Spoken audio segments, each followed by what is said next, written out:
Good afternoon, everyone. I am Arin Magdaleno. I'm going to report the continuation of topic 11, Barriers to Effective Communication. On the Book of Fajardo, he cited some of the most common barriers to effective communication. The first one is individual variations in perceptions. Individuals with different cultural, social, and educational backgrounds tend to vary in their perceptions. Since we came from different origins, we have dissimilar beliefs and traditions. So then as an individual, we might have different perception with some other things. Differences in perception may affect the communication process when the message interpreted differently by different people. The second one is differences in language. Some words may register different meanings to different individuals. Vague or broad words should be defined so that they mean the same both to the sender and receiver. It is advisable to use specific, simple, clear, and familiar words, and short sentences in communication. Language plays an important role in the process of communication. If the speaker and receiver do not use same language and words, there is no meaning to the communication. Not using the words that other person understand makes the communication ineffective and prevents message from being conveyed. Difference in language is the most obvious barrier to communication, as two people speaking two different languages cannot communicate with each other. For example, an American goes to China. The person does not understand Chinese, and most people in China do not understand English. So when the person speaks, the communication is worthless as the other Chinese person does not understand it. On the other hand, there is simplified language used between people who do not speak common language. The implications of words and phrases can create misunderstandings. Another example, the abbreviation LOL, used in chat language, used to mean lot of love before, which changed to laugh out loud. If a person says LOL, the second person can interpret the meaning in any way they want or from their understanding. Number 3. Presence of noise. It is difficult to clearly hear a message in a noisy environment. The noise creates disturbance, confusion, or distortion in the communication process. If it is difficult to hear a message, it is also difficult to understand it. For example, you are talking to someone on the phone. Because of the noise at the background, you cannot be able to understand each other clearly, or maybe because of the static noise caused of the signal. If you cannot clearly hear the message, you cannot understand and gather any information from the sender of the message. Specifically, there are two kinds of noise, the extrinsic and extrinsic noise.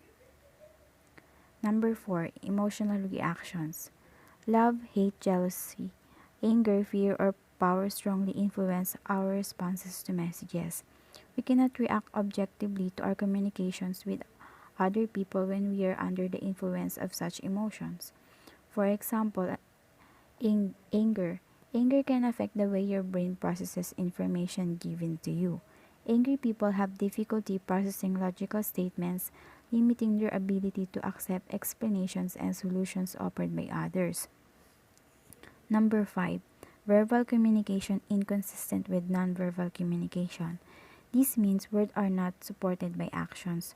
For example, we agree to cooperate wholeheartedly with management, but our facial expressions do not show it and our body movement lack of enthusiasm. When we communicate with someone, our body has a language of its own, like the gestures we make, the way we talk, and or how much eye contact we make. These are all an example of nonverbal ways of communicating. If you say one thing but your body language says something else, your listener will likely feel that you're being dishonest. If you say yes while you're shaking your head no, for example, when faced with such mixed signals, the listener has to choose whether to believe your verbal or nonverbal message.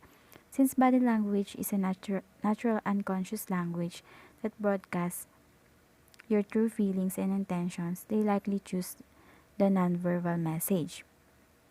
Number 6. Credibility of the sender. If the receiver does not trust or believe the sender because he is not credible, then there is a communication barrier.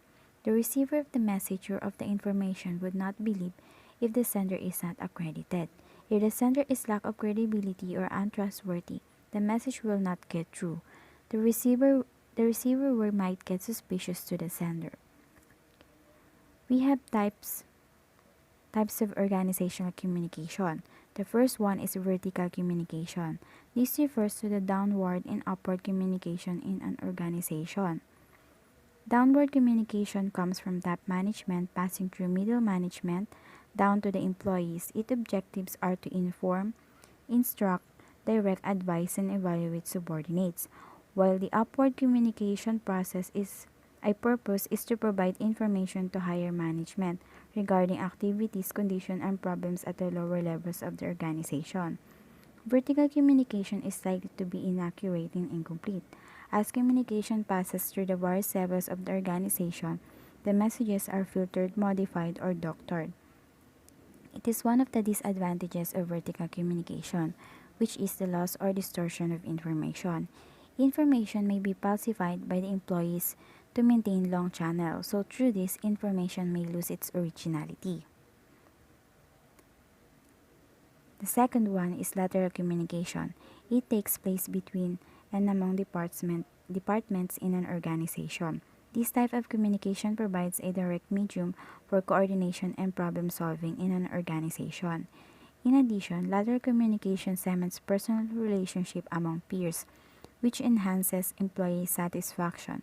This is good for the organization.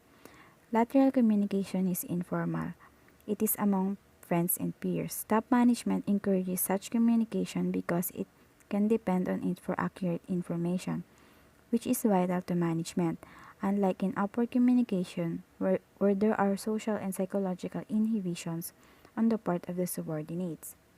In lateral communication, it helps to enhance or build a strong relationship among the subordinates because it facilitates teamwork if a project requires tasks from different people or departments. So we have 10 Commandments of Good Communication.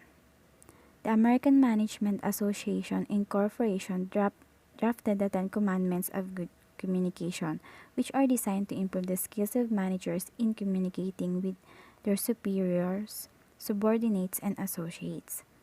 Number 1. Make your ideas clear before communicating. Necessarily, you must make sure that you can share your idea or information clearly to avoid misunderstanding and misinterpretation. Number 2, study the purpose of each communication. Before you communicate, dapat alam mo yung purpose ng ginagawa mo, why you are giving such information, kung ano ba yung goal mo by doing it. Number 3, consider the total physical and human setting whenever you communicate. You must consider your physical condition and your environment after you communicate to avoid some circumstances that the message or information will fail to understand and deliver. Number 4, plan your communication with the help of an expert. Consulting to others who are eligible may help you give additional insight and objectivity to your message.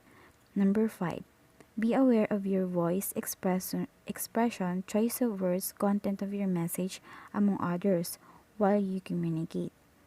You have to be sensitive with the tone of your voice and the words you use, and the way you express your thoughts. Number 6, convey something of value or immediate benefit to the receiver. If you try to consider others' interests and needs, you can use that as an opportunity to make an idea which you can use to help them. Number 7, encourage the receiver to express his reactions. You can do this by asking questions, by encouraging your participant or the receiver to express the reactions.